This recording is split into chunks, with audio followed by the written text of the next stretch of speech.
Hi అండి, అందరికీ నమస్కారం. నేను మీ శ్రీకాంత్. కార్తీక మాసంలో ప్రతి ఒక్కరూ సందర్శించాల్సినటువంటి పరమ పవిత్ర పుణ్యక్షేత్రాలైన పంచారామాల యాత్రకు ఈరోజు అయితే మనం వెళ్ళబోతున్నాం. లాస్ట్ ఇయర్ అయితే ఇదే యాత్రను కార్లో చేశాను, ఓన్ వెహికల్లో. బట్ ఈ సంవత్సరం అయితే ఈ యాత్ర ఏపీఎస్ఆర్టీసీ వారు ఏర్పాటు చేసినటువంటి బస్సులో ఈ ప్రయాణం అయితే చేయబోతున్నాను. అసలు ఈ ప్రయాణానికి ఎంత టైం పడుతుంది, అసలు బస్ టికెట్ రేట్ ఎంత, ఇలాంటి విషయాలన్నీ మనం వెళ్తూ మాట్లాడుకుందాం. అలాగే ఈ పంచారామ క్షేత్రాల్లో పరమశివుణ్ణి దర్శించుకుని తరిద్దాం. నాతో పాటు మీరు కూడా ప్రయాణం చేద్దాం. కానీ రండి.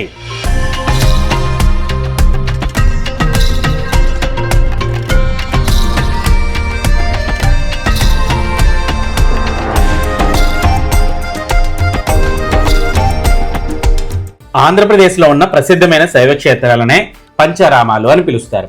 ఈ పంచారామాల గురించి 2 కథలు ప్రాచుర్యంలో ఉన్నాయి. శ్రీనాథుడు రచించిన భీమేశ్వర పురాణం ప్రకారం క్షీరసాగర మదన సమయంలో వచ్చిన అమృతాన్ని మోహిని రూపంలో ఉన్న శ్రీ మహావిష్ణువు దేవతలకు రాక్షసులకు పంచే క్రమంలో పంపకంలో అన్యాయం జరిగిందని రాక్షసులు శివుణ్ణి ప్రసన్నం చేసుకుని కొన్ని వరాలు పొందుతారు. అయితే ఆ వరాలతో దేవతలనే ఇబ్బందులకు గురి చేస్తుంటారు రాక్షసులు. దాంతో ఆ పరమశివుణ్ణి దేవతలంతా శరణు కోరుతారు. దీంతో శివుడు రాక్షసులను భస్మం చేస్తాడు. అయితే ఆ రాక్షసులు పూజించిన ఓ పెద్ద శివలింగం మాత్రం చెక్కు చెదరదు. ఆ లింగాన్ని 5 ముక్కలుగా చేసి దేవతలు ఋషులు 5 ప్రదేశాల్లో ప్రతిష్ఠిస్తారు. ఎక్కడైతే ఈ లింగాలు ఉన్నాయో ఆ 5 ప్రాంతాలే ఇప్పుడు పంచారామాలుగా పూజలు అందుకుంటున్నాయి. స్కంద పురాణం ప్రకారం మరో కథ కూడా ఉంది. ఇదే అసలు స్టోరీ అని కూడా చెప్తుంటారు చాలా మంది. పూర్వం తారకాసురుడు అనే రాక్షసుడు శివుడు గురించి ఘోర తపస్సు చేసి శివుని ఆత్మలింగం సంపాదిస్తాడు. దాంతో గర్వం తలకెక్కి దేవతలను అనేక రకాలుగా హింసలకు గురిచేయగా ఇందుకు దేవతలు విష్ణుమూర్తిని ప్రార్థించగా శివపార్వతుల వల్ల కలిగిన కుమారుడు కుమారస్వామి వల్లనే తారకాసురుని వధించుట సాధ్యపడుతుందని తెలిపి కుమారస్వామిని యుద్ధానికి పంపుతారు. యుద్ధంలో కుమారస్వామి తారకాసురుని కంఠంలో గల ఆత్మలింగమును ఛేదిస్తేనే మరణం కలుగునని గ్రహించి ఆ లింగమును ఛేదిస్తాడు. దీంతో తారకాసురుడు మరణిస్తాడు. ఛేదించే సమయంలో ఆత్మలింగం ముక్కలై 5 ప్రదేశాల్లో పడతాయి. తర్వాత వాటిని ఆయా ప్రదేశాలలో దేవతలు లింగ ప్రతిష్ఠ చేస్తారు. కనుక ఈ 5 క్షేత్రాలను పంచారామాలు అని పిలుస్తారు. అవే ద్రాక్షారామం, అమరారామం, క్షీరారామం, భీమారామం, కుమార భీమారామం.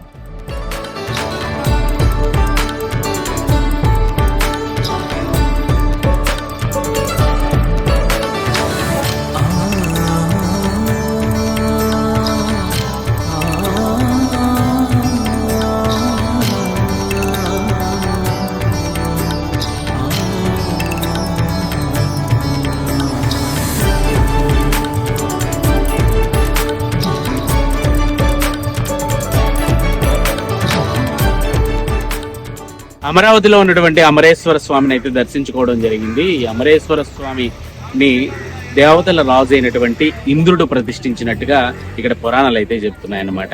ఇక్కడ శివలింగం చాలా ఎత్తుగా ఉంటుందని, ఇప్పటికీ పీటపైకి ఎక్కి ఇక్కడ పూజారులంతా కూడా అభిషేకాలు లాంటివి నిర్వహిస్తుంటారట. అంటే ఇది రోజు రోజుకి పైకి ఎత్తు ఎదుగుతూ ఉండేదట ఒకప్పుడు.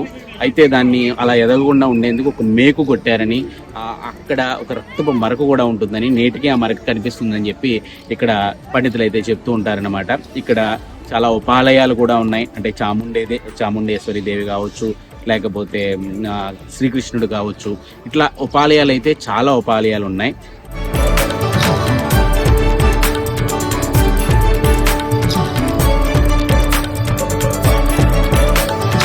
అమరావతిలో ఉన్నటువంటి శ్రీ బాలా చాముండిక సమేత శ్రీ అమరేశ్వర స్వామి దర్శనం అయితే పూర్తయింది. ఇక్కడి నుంచి భీమవరంలో ఉన్నటువంటి సోమేశ్వర ఆలయానికి మనం వెళ్ళబోతున్నాం.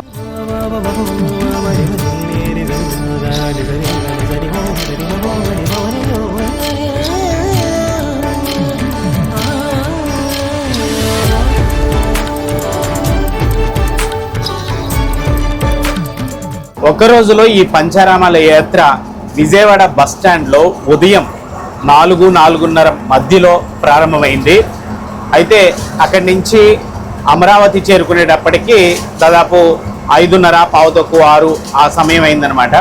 అక్కడ అమరేశ్వర స్వామిని దర్శించుకుని మళ్ళీ తిరిగి రాజధాని ప్రాంతంగా అంటే వెళ్ళేటప్పుడు కూడా వారధి, తాడేపల్లి, అలా రాజధాని ప్రాంతం మీదుగా అమరావతి అయితే చేరుకున్నాం.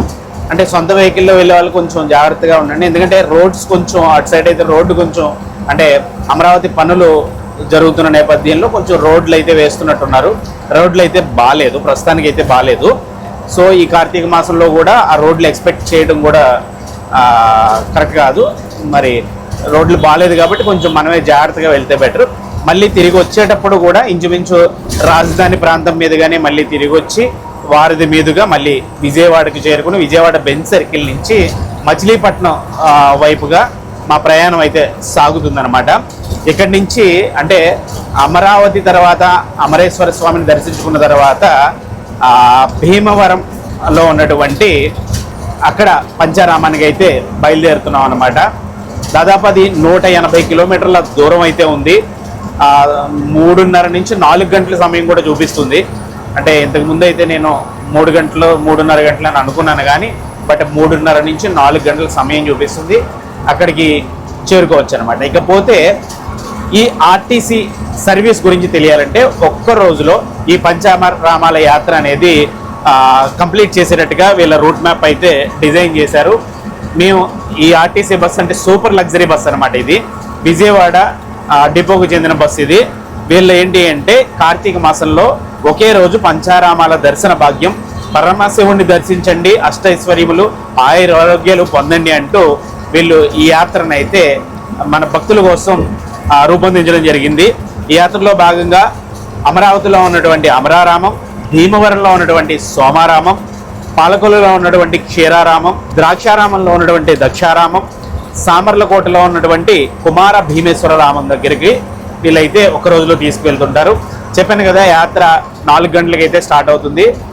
ఇది కేవలం శని, ఆది, సోమ కార్తీక మాసంలో ఈ 3 రోజుల్లో ఈ ట్రిప్ అయితే ఉంటుందన్నమాట. ఏపీఎస్ఆర్టీసీలో సూపర్ లగ్జరీ ఉంటుంది, లేదా ఆల్ట్రా డీలక్స్ బస్సుల్లో కూడా ఈ ట్రిప్ని అయితే వీళ్ళు నిర్వహిస్తున్నారు అన్నమాట. కేవలం విజయవాడనే కాదు, దాదాపు మన ఆంధ్రప్రదేశ్లో చాలా ఆర్టీసీ డిపోల నుంచి, ఆర్టీసీ బస్ స్టాండ్ల నుంచి ఈ పంచారామాల యాత్ర, అదేవిధంగా ఇవే కాకుండా చాలా ఇలాంటి యాత్రలు అయితే ఆర్టీసీ వాళ్ళు అయితే నడుపుతున్నారు. కాబట్టి ఎవరైనా ఇట్లా అంటే దర్శించుకోవాలి, దేవుళ్ళ గుళ్ళు దర్శించుకోవాలి, ఈ కార్తీక మాసంలో ముఖ్యంగా శివుడి గుళ్ళు చుట్టూ తిరగాలి అనుకుంటే ఈ ఆర్టీసీ ప్యాకేజీలో అతి తక్కువ రేట్లకే మనం అయితే వెళ్ళొచ్చు అనమాట. గతంలో 1 year బ్యాక్ అయితే నేను కార్లో ఈ జర్నీ చేయడం అయితే జరిగింది. అయితే అప్పుడు దాదాపు ఒక 6 నుంచి 7,000 అట్లా ఖర్చు అయినట్టుంది. బట్ ఇప్పుడైతే ఈ యాత్రకు నేను మా కెమెరా డిఓపి ఇద్దరం కలిసి వెళ్తే 2,000 చిల్లర అయింది, అంటే 2,200 చిల్లర అయింది అనమాట. ఒక్కొక్క టికెట్ కాస్ట్ 1,120 రూపాయలు అయితే వీళ్ళు ఛార్జ్ చేస్తున్నారు. ఆన్లైన్లో కనుక మనం తీసుకున్నట్లయితే ఇంకొక 15 రూపాయలు ఎక్స్ట్రా అయితే ఉంటుందన్నమాట ఆన్లైన్ ఫీజు. ఒకవేళ ఆల్ట్రా డీలక్స్లో వెళ్ళదలుచుకుంటే 1,070 రూపాయలట. అలాగే ఏ తేదీల్లో ఈ బస్సులు అయితే బయలుదేరుతాయో చెప్తాను. నవంబర్ 1వ తేదీ, 2వ తేదీ, మేబీ నవంబర్ ఫస్ట్ వీక్లో ఈ వీడియో రిలీజ్ అవ్వచ్చు. 1, 2, 3, 5, 8, 9, 10, 15, 16, 17 ఈ తేదీల్లో అయితే ఈ 1 డే ట్రిప్ అయితే ఆర్టీసీ అయితే విజయవాడ బస్ స్టాండ్ నుంచి అయితే నిర్వహిస్తుంది. ఈ తేదీల్లో కాకుండా ఒక 39 నుంచి 35 మంది కనుక గ్రూప్గా వచ్చి మాకు స్పెషల్గా ఒక బస్సు కావాలి అంటే వాళ్ళు ఖచ్చితంగా బస్ అయితే అరేంజ్ చేస్తారనమాట. ఇది ఓవరాల్గా అంటే తిరిగి బస్సు చివర సామర్లకోటలో దర్శనం అయిపోయిన తర్వాత మళ్ళీ అదే రోజు రాత్రి అంటే మనం వచ్చేసరికి మరునాడు తెల్లవారుజాము అవుతుంది, 2 గంటలకల్లా ఈ ట్రిప్ అయితే కంప్లీట్ అవుతుంది అనమాట. ఇది ఓవరాల్గా ఆర్టీసీ నిర్వహిస్తున్నటువంటి పంచారామాల యాత్ర గురించి పూర్తి డీటెయిల్స్.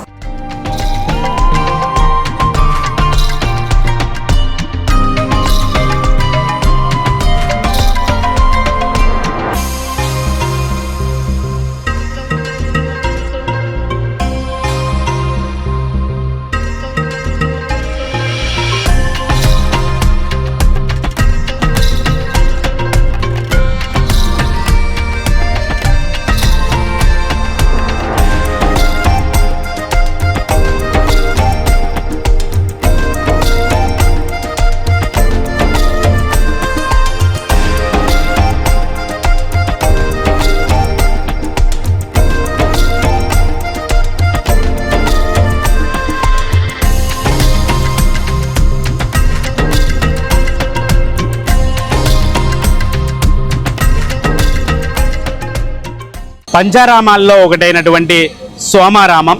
ఈ సోమారామంలో శివలింగాన్ని అయితే చంద్రుడు ప్రతిష్ఠించడం వల్ల దీన్ని సోమారామంగా పిలుస్తారు. అదేవిధంగా ఈ ఆలయాన్ని భీమారామం అని కూడా పిలుస్తారు. ఎందుకంటే చాళుక్య రాజైన భీముడు ఈ ఆలయాన్ని నిర్మించడం వల్ల భీమారామం అని కూడా పిలుస్తుంటారనమాట. చంద్రుడు ప్రతిష్ఠించడం వల్ల పౌర్ణమి రోజేమో ఈ శివలింగం శ్వేత వర్ణంలో తెల్లగా మెరుస్తూ ఉంటుంది. అదేవిధంగా అమావాస్య రోజైతే కొద్దిగా గోధుమ రంగులోకి మారుతుంది. చాలా ప్రత్యేకమైన శివలింగాన్ని అయితే మనం ఈ సోమారామంలో అయితే దర్శించుకోవచ్చు అనమాట. ఇక్కడ కింద ఆలయంలో ఏమో మన సోమేశ్వర స్వామిని దర్శించుకోవచ్చు.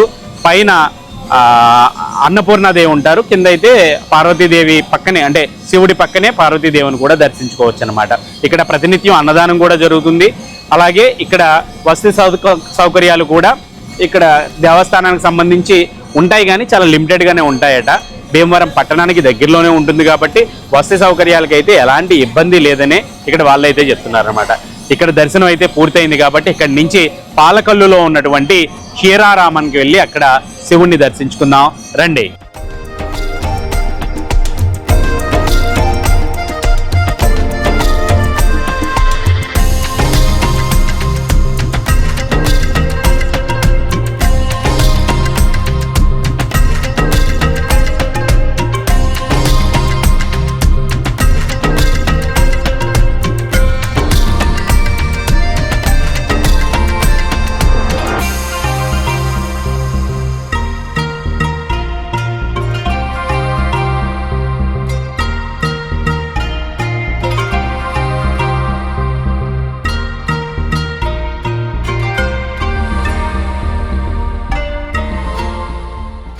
తెల్లవారుజాము 4 గంటలకు మొదలైన మా ప్రయాణం మధ్యాహ్నం 2 అవుతుంది. ఇప్పుడు 10 నిమిషాల తక్కువ 2.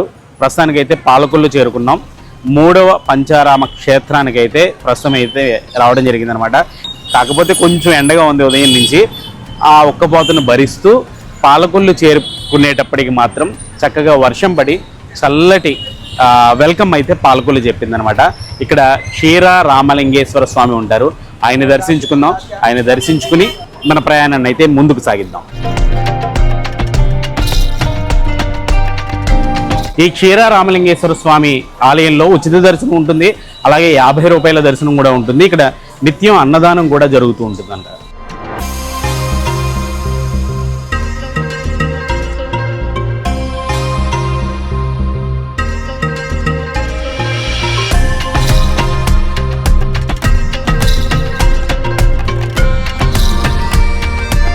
పాలకొల్లులో ఉన్నటువంటి పంచారామ క్షేత్రాన్ని అయితే దర్శించుకోవడం జరిగింది. ఇక్కడ లింగాన్ని అయితే త్రేతాయుగంలో శ్రీరామచంద్రమూర్తి ప్రతిష్ఠించారని చెప్తుంటారు. అందుకే ఇది క్షీర రామలింగేశ్వర స్వామిగా ఇక్కడ పంచారామం అయితే పిలువబడుతుందన్నమాట. అలాగే ఈ ఊరి పేరుకి ఈ క్షీరపురికి సంబంధం ఉంటుంది. క్షీర అంటే పాలు అని అర్థం, అందుకే పురి అంటే కొల్లు అని అర్థం వస్తుందట. అందుకే పాలకొల్లు అనే పేరు కూడా ఈ ఊరికి అలాగే వచ్చిందని చెప్తుంటారు. ఇక్కడ ఆలయ ప్రాకారం మాత్రం చాలా ఎత్తుంటుంది, సుమారు 20 అడుగుల ఎత్తుంటుందట, 9 అంతస్తులు ఉంటుందట. చివరి అంతస్తు వరకు కూడా మెట్ల మార్గం ఉంటుందట. సో అక్కడికి ఎక్కి చూస్తే కనుక పాలకొల్లు పట్టణం అంతా కూడా చాలా సుందరంగా కనిపిస్తుందట. ఇక్కడ స్వామివారితో పాటు స్వామివారు పార్వతీ సమేతంగా మనకైతే దర్శనమిస్తుంటారు. జనార్దనుడు ఇక్కడ క్షేత్రపాలకుడు. ఈ పాలకొల్లు నుంచి మరో పంచారామ క్షేత్రమైనటువంటి ద్రాక్షారామం వెళ్దాం.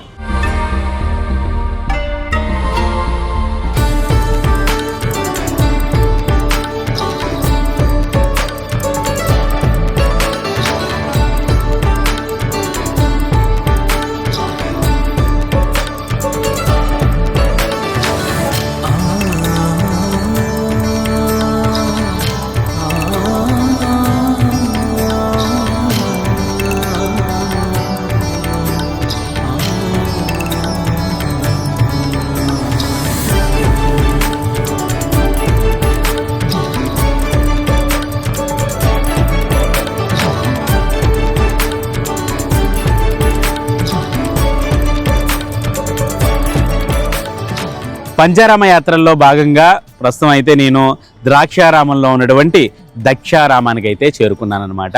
ఇది కాకినాడకి 30 కిలోమీటర్ల దూరంలో ఉంటుంది. ఇది భౌగోళికంగా కోనసీమ జిల్లాలో ఈ ద్రాక్షారామం అనేది ఉంటుందన్నమాట. ఈ ఆలయం చాలా పురాతనమైన ఆలయం. అసలు ఎత్తైన ప్రాకారాలతో అసలు బహు సుందరంగా ఈ ఆలయం అయితే మనకు కనిపిస్తుంది. ఈ ఆలయంలోకి లోపలికి అడుగు పెట్టిన వెంటనే ఏదో మనం పాత కాలంలో ఒక టెంపుల్ లోపలికి వెళ్ళినట్టు అనిపిస్తుంది అనమాట. ఇక్కడ దక్ష ప్రజాపతి యజ్ఞం చేయడం ద్వారా ఈ క్షేత్రానికి దక్షారామం అనే పేరు వచ్చిందంటారు. అదేవిధంగా చాళుక్యరాజు అయినటువంటి భీమేశ్వరుడు ఈ గుడిని నిర్మించడం వల్ల భీమేశ్వర స్వామిగా కూడా ఇక్కడ స్వామివారిని కొలుస్తుంటారు. 2 అంతస్తుల్లో ఈ శివలింగం అయితే ఉంటుందన్నమాట. మనకి పై భాగంలో మెయిన్ శివలింగం దర్శనమిస్తే కింద భాగంలో కూడా ఛాయా సోమేశ్వరుడిగా శివుడైతే దర్శనమిస్తుంటాడు. అలాగే ఇది 18 శక్తిపీఠాలు ఉంటాయి. అష్టాదశ శక్తిపీఠాల్లో 12వ శక్తిపీఠంగా ఇక్కడ కొలుస్తుంటారనమాట. అత్యంత పవర్ఫుల్ శక్తిపీఠంగా కూడా పండితులు అయితే చెప్తున్నారనమాట. ఇలాంటి శక్తిపీఠం అదేవిధంగా పంచారామాల్లో ఒకటైనటువంటి క్షేత్రం కావడం వల్ల ఈ దక్షారామానికి చాలా ఖ్యాతి ప్రసిద్ధి ఎంతో ఎక్కిందని చెప్పొచ్చు అనమాట. చాలా సుందరంగా ఉంటుంది. బయట కూడా వస్తే కనుక ద్రాక్షారామం సిటీలోనే ఈ టెంపుల్ అయితే ఉంటుందన్నమాట. వసతి సౌకర్యాలు కూడా ఉంటాయి. రెగ్యులర్గా వచ్చిన వాళ్ళు కూడా ఆలయం సంబంధించినటువంటి వసతి సౌకర్యాలు అయితే అందుబాటులో ఉన్నాయి. ఇక్కడ నిత్యం అన్నదానం జరగడం ఈ ద్రాక్షారామం గుడి స్పెషాలిటీ అని కూడా చెప్పొచ్చు. అన్నదానం కూడా చాలా చక్కగా పెడుతుంటారు. ఎంతమంది వచ్చినా ఉదయం నుంచి సాయంత్రం వరకు కొనసాగుతూనే ఉంటుందన్నమాట.